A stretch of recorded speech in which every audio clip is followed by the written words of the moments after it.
This conference will now be recorded. So, right, with evolution, which a Torah-believing Jew can certainly accept evolution, but would not accept the randomness of evolution, but rather that there is this God-driven, God-guided. But amongst all these different species, you've got these certain similarities that exist, even though they're all on these different evolutionary branches. So if it's all random, why are they all going in a similar direction? And with that, we see what he says over here. We see the Elukut, the omniscient powers of God, umena achdut, and we see the singularity of God, that unifying aspect. With all that, einam nimlatim liot bam la'adam. Besides that, they all serve humankind, ofane toelet, the kavanat takana. They all offer some benefits to humankind, the kavanat takana, and certain things that allow us to function properly. Ela shekitzatam guluyim. Some of them are openly revealed to us, apparent to us. Ukitzatam ne'elamim. And some of them are somewhat hidden and takes a little more probing for us to appreciate. Umehem. Here we go, Melvin. Ha'or v'ha'choshech. Light and darkness. Ki to'alat ha'or. The advantages of lighting, of light, nigalot, is revealed, v'niraot, and is seen. Einan ne'elamot. There's no need to go into detail about that, right? Really, everything that we see is simply a reflection of light coming off of different things that our brain is able to decipher. So all we see is light. All we see are different reflections of light. Achachoshech, when it comes to darkness, at first glance, to'al lotav ne'elamot. One might be, its gains is somewhat obscured. Adam right? We get confused in darkness. V'nifsakim ma'asehem. And we stop doing what we're doing. We stop our activities. Utnuatam, and our movement, bivo'o, with the arrival of darkness. I was running a camp in Israel. So it was great when we would go camping. It would get dark. It was fantastic. Right? There wasn't much for the kids to do at that point. Right? Thank you so much, Esther. Right? They would also like automatically start to tone down a little bit. Amen. However, Vilulei cheshkat halayla. However, in fact, were it not for the darkness of the night, hayugufe rov bale chayim kalim.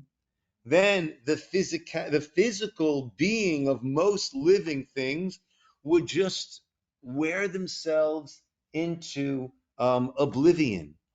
V'hatmadat yigiatam, v'amalam, v'orech tenuatam, by the constant work and toil and movement. Uvalayla yiba, right? And certainly we see this, right? A means of torture is that there is no light, there's no darkness. You're in light all the time. That is a form of torture. You can't get proper sleep. You can't just, your body can't function, right? And all of the casinos in Vegas, they make sure that there's no window, so you don't even see that it's nighttime, right? So it's constantly blaring and glaring, right? Keeping you going until like he said over here, until kalotam, until you got nothing left. Until they've emptied you out. Uvalayla yibadel ktsat hazman me kitsato. And through nighttime, we have segments of time. Ubo yivadu azmanim she'enam yuduim. Right? And that allows us to know time that otherwise we would not be able to calculate. V'orach yimei hachayim, the length of life. V'katzrutam, or the shortness of life. Right? It's only if we have these markers of time are we able to keep time. I tried to find it earlier. I couldn't find it. I thought I had it in my office. Maybe it's at home. There's a sefer, a very fascinating sefer, and one of the psukim from this last week's parsha was mentioned there. What it does is it calculates the Jewish Hebrew year, right, from the time of creation, 5783, counts the psukim in the Torah, and finds alignment between what happened that year and what number pasuk is that in the Torah. A very, very fascinating approach. And the pasuk that we just had, which was in the Tochacha, in Parshas Kitavo, that you will go mishuga, you will go crazy, me'ra'ot einechem, from that which your eyes will see. So that pasuk, the number pasuk of the Torah, that aligns with the year of Edison inventing the light bulb, right? And you will go crazy, mira'ot einayim, meaning if a person just has light all the time, what can result? You would go mad. I mentioned that's one of the modes of torture, right? That a person is not able to go through our own, I don't know if it's called circadian rhythms, but our own rhythms that we need to go through in order to function properly. The ilo haya inyan holech tamid, and if matters would always go al tsura achat, all on the same, there would not be these different measures of time. Lo aita mitzvah tluya bizman, you would not have the concept of a mitzvah that is time dependent. Kashabatot, ukamoadim, right? How much we look forward to these different islands of time that we have, right? The Shabbat and Moed. Actually, Moed is a term we use for holidays, but Moed actually means a meeting point. That's what every moed is meant to be, a meeting point between us and our Creator. Uchetzomot, and fast days. V'lo haya bein b'nei adam moed le'et ketsuva, right? And we also will not be able to set a time, let's get together at this and this. It would just be constantly running. V'lo hayu yodim rov hayidiot hatluyot bizman. We would not have all of the knowledge that is accompanied by Zman, meaning the solar year, the length of a lunar month, right? How the constellations are all working, all these things which gives us a sense of the majesty of God and many other things. One of the discussions they had in Aish Torah used to have their discovery book on their discovery seminar. So when in the 1970s, NASA came out with this new telescope and was able to measure the exact length of the lunar month. And it came out to 29.53 and a whole string of numbers. So the professor, the scientists were so proud to reveal, right, this knowledge that only became available to humankind based on this very sophisticated telescope. And someone raised their hand and said, the Jews have had this number for thousands of years, as in the Talmud, actually. When we announce the molad of the new moon, we bring it down to the chalakim, which is down to 3 seconds, right? That's what a chelek is. The Jews have had this for thousands of years, to which the scientists responded, lucky guess, right? Okay. Right, so if you want to deny the obvious, right? But to us, it only makes sense. There are two ways of arriving at the truth. We could use our ability to observe that which is going on in the world and reach certain understandings, which is science, or we could have the blueprint that's revealed to us prior, which is the Torah, both the written Torah. This happens to be in the oral Torah, in the Torah Shabbal Peh. Interesting. That's a nice point when people discuss Torah Shabbal Peh. Like, why is there any validity to that? Well, where did the rabbis, the sages, going back thousands of years, where did they get that calculation? They could not have made it on their own, right? But that is, I'm sorry? Lucky guess. If it's not a lucky guess, then we have to resort to Torah She'ba'al Peh. V'lo yenig mor bishul hamachal bebeten echad mibalei chayim karaui. Right? Actually, he says that the main digestion, he says, takes place when a person is sleeping at night. I don't know if we still view that. I think actually we say it's best not to eat, right, late in the day, because then the body needs to be working on digestion as opposed to getting some good schluff, which is what the body actually needs. Okay. But because a person does need some light even in the darkness, what was it called? The light bulbs plus? What was Light bulbs, etc. etc. Right? La sotbo ktsat ma'asav, in order to be able to do certain things. V'liot bo tsevet l'chola. Right? A person is sick. They need tsevet. They need accompaniment. They need company. Hemid lo habori b'mkomo ma'or ha'esh. God created or placed in its place the light of fire. Lishtamosh bo b'layil b'chol eight sheyirtzeh, to utilize that even in the darkness whenever it is necessary. V'yichabeyu b'chol eight sheyirtzeh, and we could also extinguish it whenever we need. And then we took that, we used our God-given intelligence to take that further, first to the filaments, which basically was using fire and heat, right, up to the point it was white hot. Now LED, right? Melvin can give us a whole shear on all these different modes of illumination that we have. Umin hatema. Another thing which he says is wondrous. Okay, I'm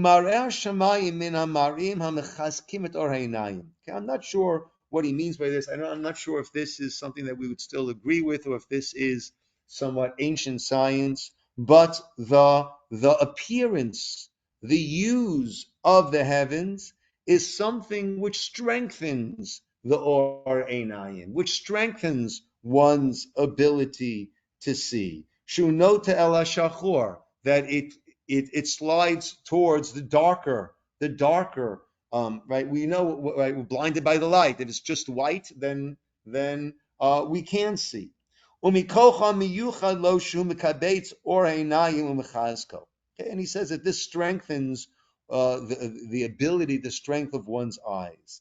And if it was all white, then that would harm and weaken our ability to see. And the list goes on and on and on in the tremendous amount of chachma that exists in all these different creations. Umerav tov, and from the abundance of God's good, graciousness, generosity, Allah Adam, on humankind, shesam morao al shar hachayim hamazikim, that for the most part there is a general fear of animals, that animals have of human beings, right? These animals which could be dangerous to us, right? We keep hearing from our associations, right? Don't leave food out and don't be friendly towards any of our good friends, the coyotes, that with whom we share our habitat over here, because we don't want them to lose their innate fear of humans. That will end up being very dangerous. So another tova is shesam mora'o, that God placed our fear, innate fear, al shar, on the other chayim, on the other living beings, hamazikim, which cause harm. Kamo shenamar, as it says back in Bereshit, Umora'achem v'chitchem, your fear, your trepidation, yihiyeh, will be al kol chayat haaretz, on the beasts of the land, v'al kol of hashemayim, and on the birds of the heavens, v'chol asher tirmos ha'adamah, all that with which the land swarms, uv'chol dagei hayam, and all the fish of the sea, biyedchem nitanu, they are given over into your hands. Kidei sheyeh hatinok batuach, right? A small infant is safe. Menachatul, from a cat, va'achbar, or a mouse, va'domelo, or similar such animals. Ukisha adam mate, but once the person has died, einenu batuach, bahan or mehen, then one is not, no longer is safe from them. Kamosh Amr, as our sages have said, Zichron Levracha, our sages of blessed memory, Chazal in Breshit Rabbah, Tinok ben Yomo Chai, a 1 day old living infant, Einon Sarich L'Shamro Min Achbarim, does not need to be guarded from mice. Og Melech Bashan, the mighty giant, Og, the king of Bashan, of the right from biblical times. This mighty giant mate, once he has died, Sarach L'Shamro Min Achbarim. Now all of a sudden the mice are no longer afraid. His body will need to be guarded from these little mice. Shenemar umarachem, a pasuk from above, v'chitchem yiyeh, your fear, trepidation will be al kol chayat haaretz, and all the animals of the land. I wish someone would tell us the mosquitoes. They don't have enough fear. I want to put some fear into their hearts. And what that which we need to understand, mikol habriot, ha'elyonot, v'atachtonot, mi ketanan, va'ad godalan. Another thing to understand and to appreciate from all the creations, upper, lower, small, large, ha'inyan ha'ne'elam, a certain aspect that goes on in a somewhat hidden or covered, obscured manner, asher bo seder hakol v'ashlamato, that therein is the organization, the functioning of everything, and its shleimut, and its reaching its fulfillment. Veinenu musag b'chushim gashmiyim, and it cannot be seen necessarily by our physical senses. V'hu hatnua hadveka l'chol mechubar, and that is this movement or this change that is constantly going on, right? And we're not just talking about the movement now that my lips and my mouth is moving, but right now in our body, everything that's going on, there's tremendous movement going on in our body, right? Once there isn't movement, right, that's after 120 years. That's when there is no longer any movement. But there's constant movement going on, all of our different systems, circulatory system, respiratory system, all the different systems, the nervous system, it's all movement, right? Some of it is movement of materials, digestive materials, or blood, or it's electrical impulses, which every single time that we move, right? Every single time that every movement that we make, it's electrical impulses moving at crazy speeds, directing muscles to contract. Or it's just every cell is moving.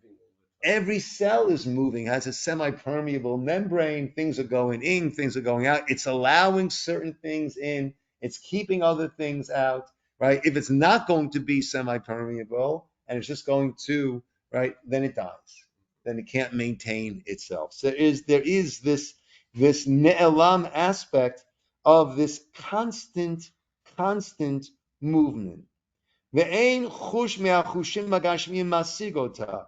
And right, growth is a necessary part. We don't see the growth, right? Now, one of the kids comes back from camp, Roni came back from camp. All of a sudden, he's six inches taller. Right? Then we see it. Right? But in general, the actual growth as it's happening, right? We don't see this.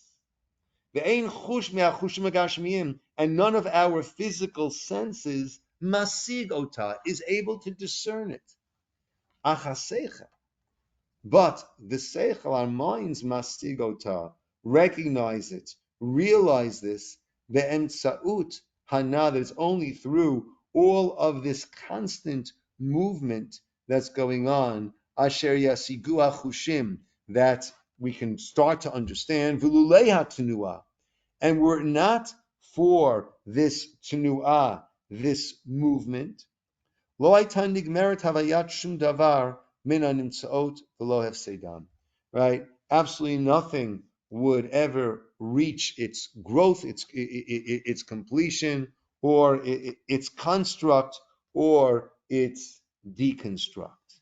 V'amar echad min haphilosophem, one of the philosophers have phrased it, rov hatabaim im ha-tnu'ah, that most of teva, right, is always going as a result of constant change, constant movement. Ukeshtavin seder ha-tnu'ah, and when a person thinks about this power of movement, the taskil inyan amitata v'rucha na yuta, and a person understands its truth and its spirituality, kihu mipile hachachma elokit, that it is of the wonders of God's wisdom.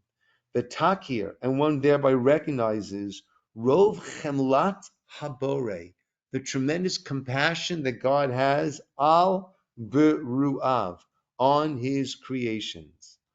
Az yitbareh lecha, then it will become clear to you, he called to nuotayich, that all of the movements that go on in your life, and now we're not just talking about within our body, but I bump into this person, I encounter this, I deal with that. All of the events that go on in my life that I am either subjected to, treated to, whatever it is, all the good and all the things that we might have wished had not happened. All of those movements, all of those events, niksharot, they're all tied. Bechefetz habore yit'ala, that it was God's will that is what I will contend with. That is what I must deal with. It's chefetz habori, the will of the Creator, the lofty Creator, hanhagato, it is His orchestration, uritzono, and it is His will.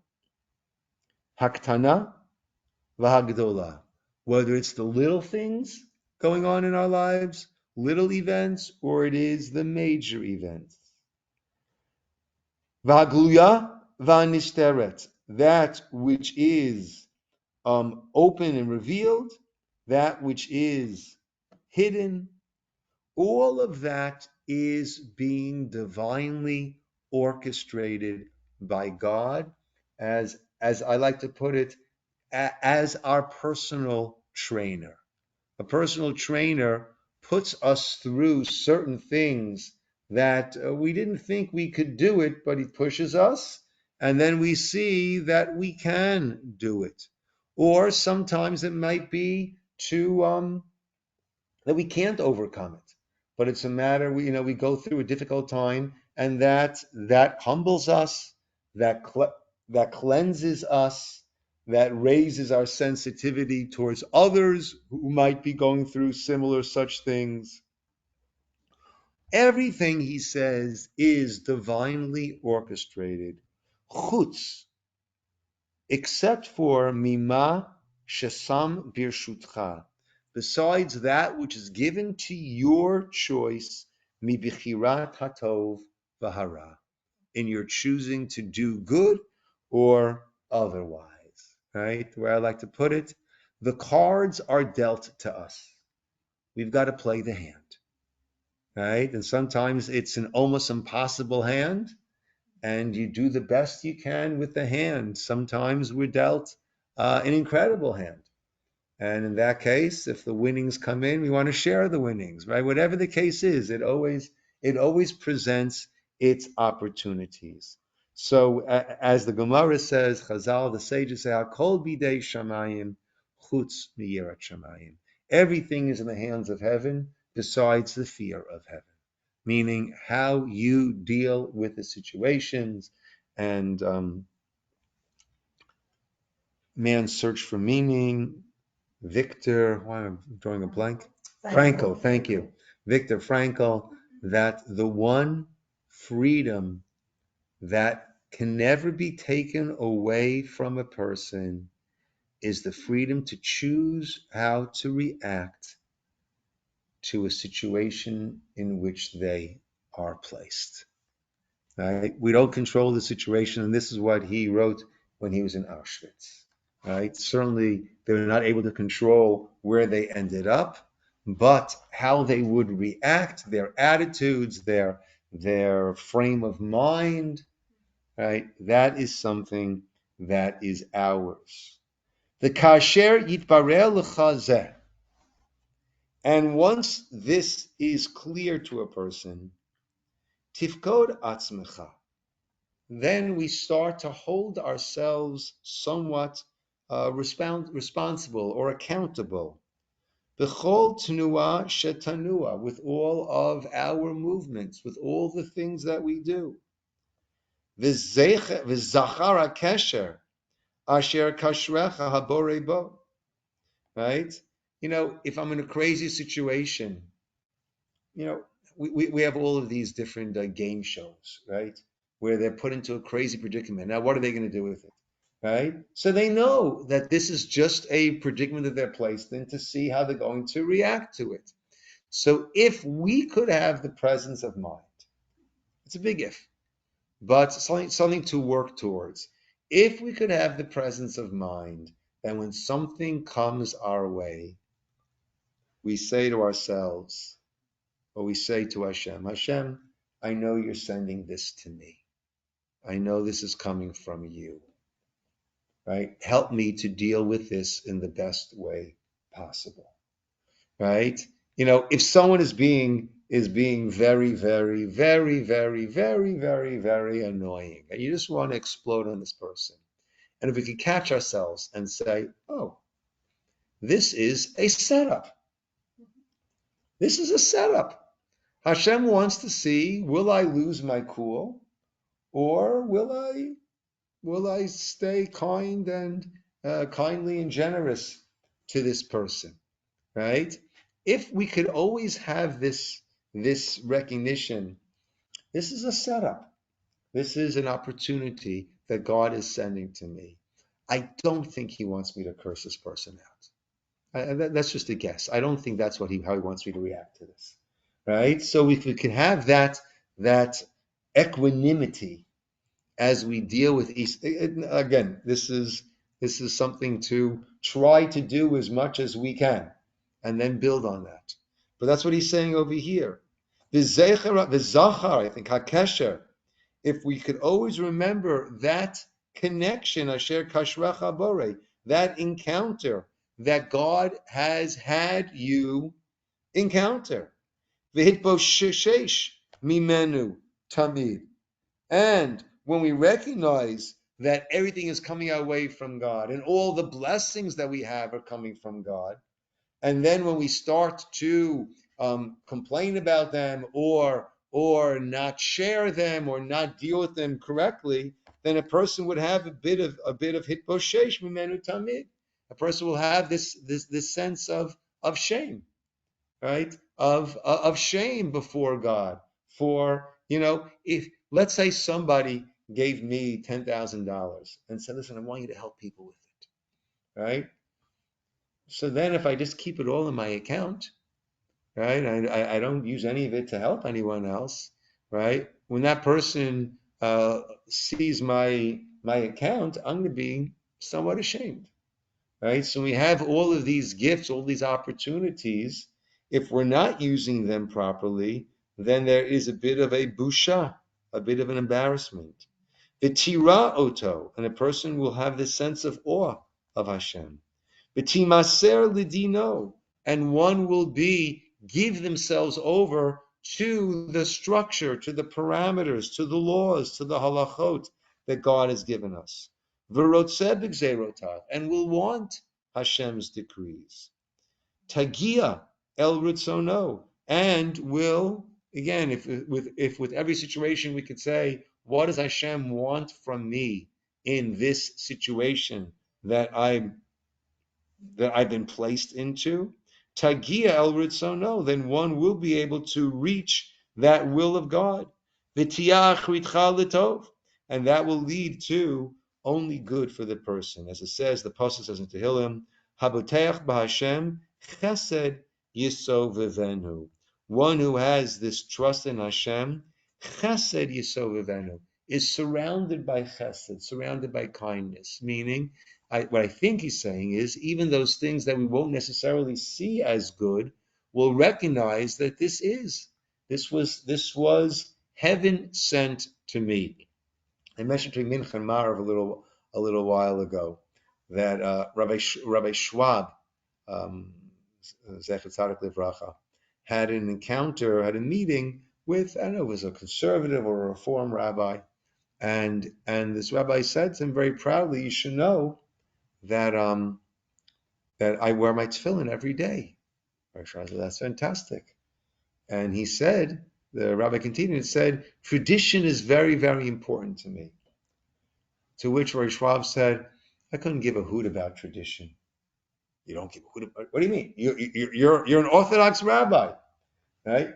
You don't give a hoot about tradition, right? He said, "Look, if my grandparents were wearing cotton breeches, I feel no inclination to be wearing cotton breeches, right? Why do I put on my tefillin every day?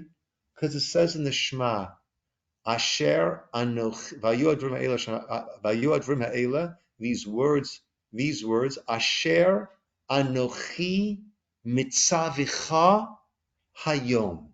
Hear those words.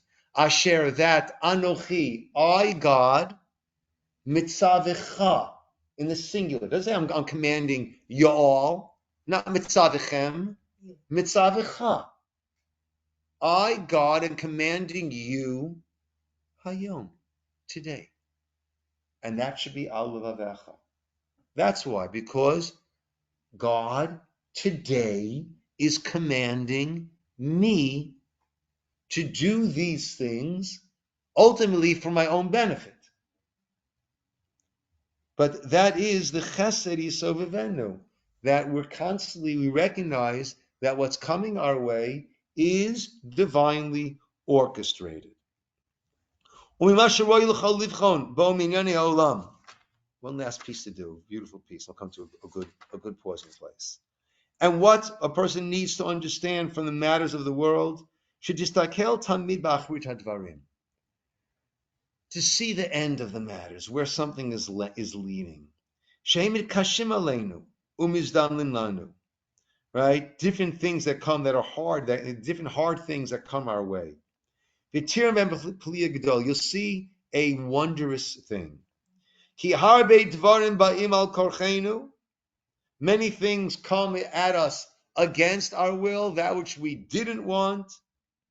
The shevach acharitam, and in the end, it's the greatest blessing.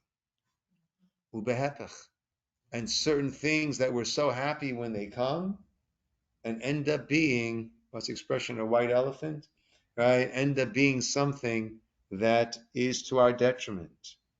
Ukvar nemar, it's already been said, ki abore,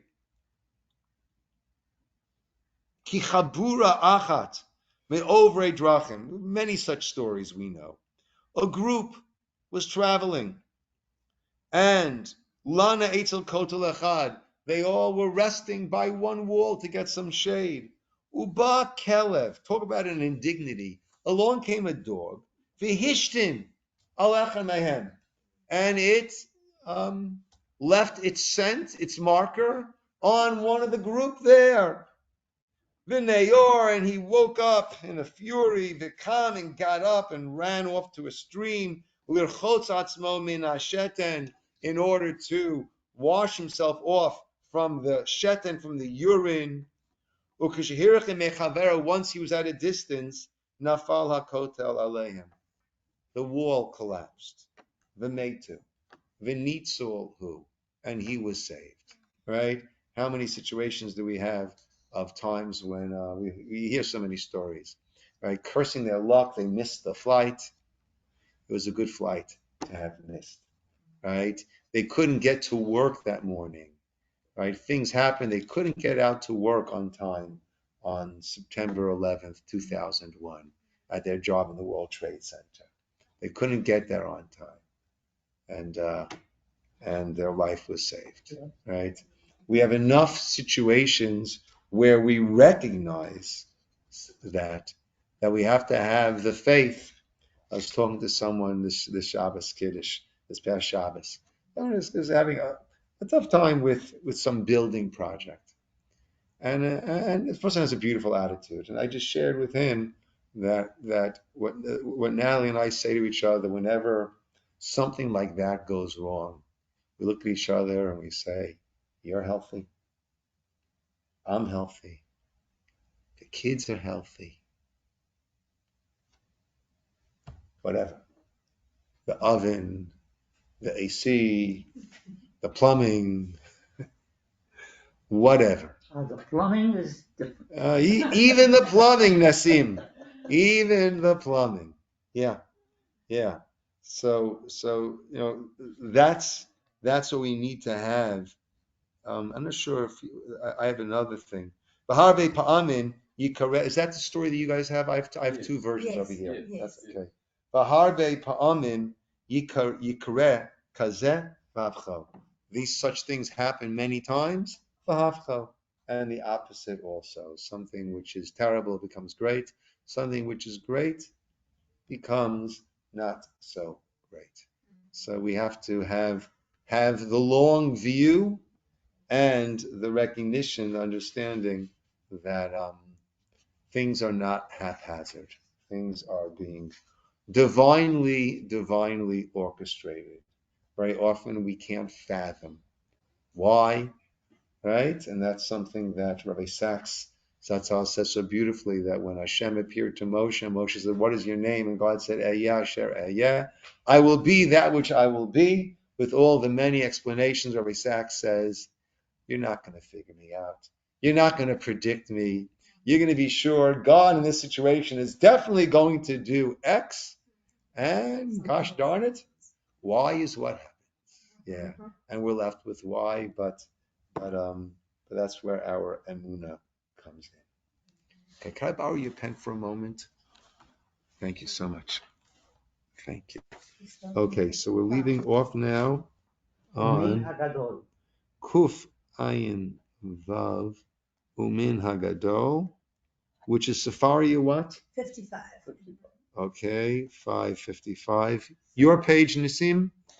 214. 214. Your page? 169. So this is the part where everything could be good or vice versa when you look at the end. Yes. Now, the good, the everything could be good is not necessarily in the end, is not necessarily in this world. Events that turn out in the end to be our advantage and vice versa. Yeah, it's not. I would venture to say it's not always in this world. Meaning, this world is a part of the greater picture. So it's not always that we'll see. Look, we've all dealt with people dear to us with sicknesses. We've all dealt with deaths, right? It's not that in the end everything's going to be beautiful, right? In the end, when we have a full picture, so then we accept it. Then we will understand everything. But it's not always in this snapshot of time, which is our physical lifetime. Yeah. All right, my friends. Yasher koach. Good having you in person. Thank you.